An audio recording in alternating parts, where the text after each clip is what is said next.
two fundamental myths of ours.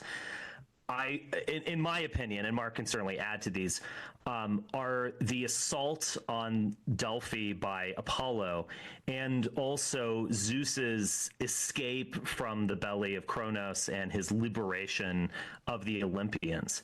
And I think these are two very interesting stories that can be retold in thousands of different ways.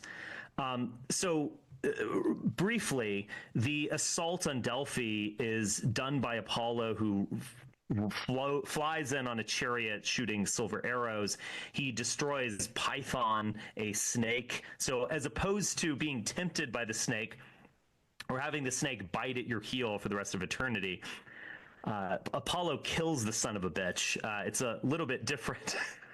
And he basically finds this decaying culture, this culture that has become decadent, that's been corrupted, and he revives an Olympian system, or establishes an Olympian system on the ruins of something much older. And that is by killing the snake, thus releasing the women who are inebriated by his fumes. You see clear metaphors here of drug use, the Dionysian corruption that's inherent, and he basically brings back the world and creates an Olympian system based on reason and clarity and goodness on top of this corrupt temple of Delphi. I think that's a very powerful myth that could be retold.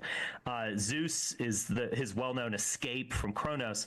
You know, Kronos is his father in the sense, Saturn is Zeus's father, in the sense that the Olympic system might very well have been a kind of reactionary attack on an existing chthonic system. That there was you even see this in like Hesiod, of a golden age of vegetarianism and peace and so on. That's the vegetarianism and peace of communism that's being described. And he actually sees it as a decay, moving away from Kronos is everything keeps getting worse.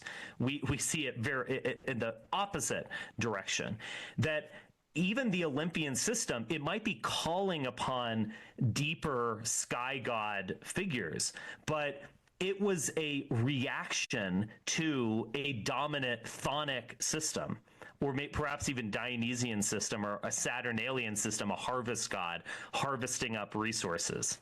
We know what that means.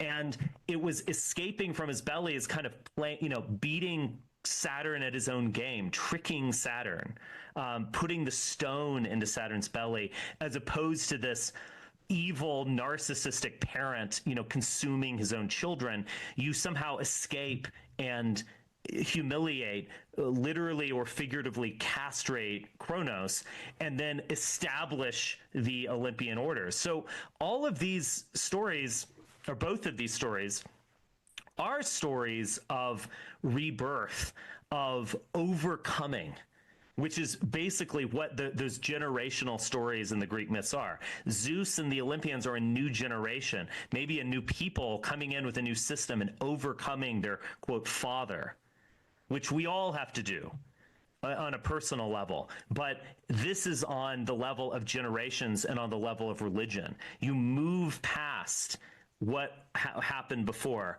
and you establish something bright and clear and good on the ashes of the old system.